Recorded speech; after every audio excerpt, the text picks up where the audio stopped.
Hello everyone. আজ আরেকটা printer নিয়ে কথা বলবো আমরা।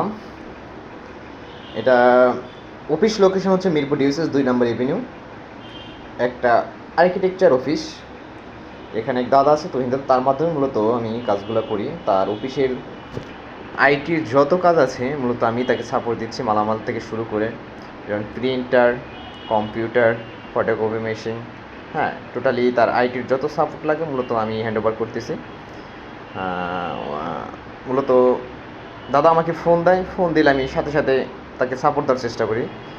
হ্যাঁ, তো এই 360 প্রিন্টার টিপসন, এই প্রিন্টারটার প্রবলেম হলো আপনার কিছুদিন আগে একবার রিপেয়ার করা হয়েছে। তো রিপেয়ার করা হয়ে গেলে এটা হেডে মানে প্রবলেমটা এমন হয় যে প্রিন্ট দিলে হালকা হালকা র্যাকড্যাক আসে, হেড থেকে প্রবলেম। যদি রিপেয়ার করি, হেড ওয়াশ করি তাহলে ঠিক থাকে, কিন্তু হয়তো 2-1 দিন গেলে প্রিন্টের একই প্রবলেম দেখা দেয়। তো মূলত আজকে গেলাম, প্রিন্টটা দেখলাম ভালোভাবে, তারপর কন্ডিশন দেখে বুঝলাম যে এটা হেডের প্রবলেম। তারপর স্যারকে বললাম যে এটার হেডের প্রবলেম, কাইন্ডলি আপনি একটু হেড এক্সচেঞ্জ করেন। তো আজকে এই 360 প্রিন্টারটা মূলত আমরা হেড এক্সচেঞ্জ দেখবো, যে একটা প্রিন্টারের হেড কীভাবে খুলে বা এটার কীভাবে এক্সচেঞ্জ করে। হ্যাঁ, তো আর হেডের প্রবলেমটা হলে আমরা কীভাবে বুঝবো? যেমন হেডের প্রবলেম কয়েকটা কারণে হয়। আপনার কালি মিসিং করে, কালি গিয়ে র্যাক হয়, এবং কালি মিসিং করার পর দেখবেন অনেক সময় হেড জাম থাকে। কিন্তু হেড জাম হইলে হয় কি, যদি ওয়াশ করে অনেক সময় হেডগুলো আবার স্মুথলিভাবে চলে। আর স্মুথলিভাবে চলে, আর দেন হলো আপনার মাঝে মাঝে যেগুলো লেখা ফাটা ফাটা আসে, সার্ভিসিং করা হলেও চলে, কিছুদিন চলার পর একই প্রবলেম দেয়। আর সবচেয়ে বড় একটা ব্যাপার আছে কি, আপনার কালিটা, যে কোনো প্রিন্টারের কালার প্রিন্টারের কালিটা যদি অরিজিনাল ইউজ হয় তাহলে হেডের প্রবলেম হয় না, প্রিন্টারের অন্যান্য প্রবলেম হয়।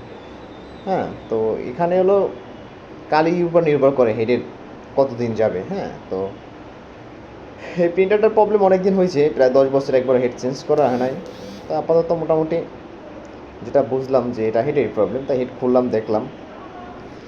দেখার পর হেড কীভাবে বুঝবেন আসলে, দেখেন হেডের যে গ্লাস আছে, গ্লাসটা হলো ফাটা ফাটা। হ্যাঁ, গ্লাসটা র্যাক র্যাক পড়ে গেছে, এবং ওই যে কালি মিসিং করে। হেডের অনেক বয়স হয়েছে, অনেক প্রিন্ট হয়েছে, প্রায় দেখলাম সামথিং 2 লাখের মতো প্রিন্ট হয়েছে। একটা প্রিন্ট হেড দিয়ে 2 লাখের মতো প্রিন্ট করছে তারা। তারপর মূলত হেড দেখার পরে আমি এক্সচেঞ্জের কথা বলছি। তো হেডটা মূলত নিয়েও আসছি। তো হেডটা কীভাবে আমরা রিপেয়ার দেখবো যে এক্সচেঞ্জ করে। হ্যাঁ, তো এক্সচেঞ্জ করার ওই হলো একদম সহজ। প্রথমত প্রিন্টারটা খুলতে হবে, স্ক্যান ইউনিট, তারপর সাইড কভার, তারপর হেড চেম্বার।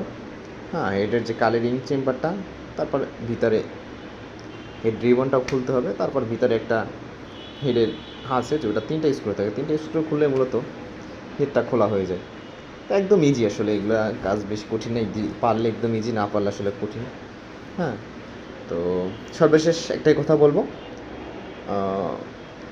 আমি মিহির বিশ্বাস। আমি মূলত পেশা হিসেবে যে আইটি টেকনিশিয়ান। আমি মূলত প্রিন্টার, ফটোকপি মেশিন, কম্পিউটার, এগুলা অফিসের যে কোনো প্রবলেম হলে আমি সরাসরি হোম সার্ভিস দিচ্ছি ঢাকা সিটি ভিতর 24 আওয়ার্স। চাইলে আপনারা আমার সাথে যোগাযোগ করবেন। তো এই সার্ভিসটা মূলত আমার বেশি আপনার Gulshan, Mirpur DOHS, Baridhara DOHS, Tongi, Uttara, Shyamoli, Asad gate, Mohakhali, Agargaon, এইসব অঞ্চলে বেশি যাওয়া হয়, কারণ ঢাকা সিটি ভিতর এসব অঞ্চলে অফিস কর্পোরেট বেশি। আর তাছাড়াও বেশি এরিয়া লইলে আসলে সাপোর্ট দেওয়া সম্ভব হচ্ছে না। তারপরও আমরা মোটামুটি টিম মেম্বার হিসেবে 4 জন কাজ করছি মোটামুটি কাভারের জন্য। তো সর্বশেষ একটাই কথা বলবো, আপনারা যদি এই প্রিন্ট রিলেটেড কোনো প্রবলেম করেন, সরাসরি আমাদের সাথে যোগাযোগ করবেন। আশা করি আপনাদের ফোনে পারি বা আমরা সরাসরি গিয়ে আপনাদের সাপোর্টটা দেওয়ার চেষ্টা করব। হ্যাঁ, তো সর্বদা সবাই ভালো থাকবেন, সুস্থ থাকবেন।